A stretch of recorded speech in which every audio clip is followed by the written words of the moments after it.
Hello and welcome to QuickTipsTo. Today I'm going to show you how to change the name of your Bluetooth earbuds on an Android 14 phone. To do this, follow these steps. Go to Settings, tap on Connected Devices. Under Saved Devices, tap on See All.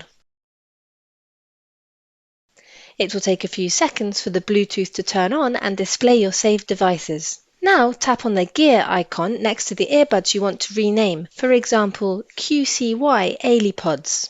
Tap on the pencil icon in the top right corner of the screen.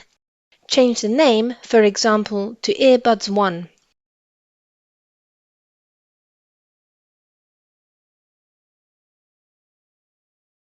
Then tap on the checkmark icon to confirm.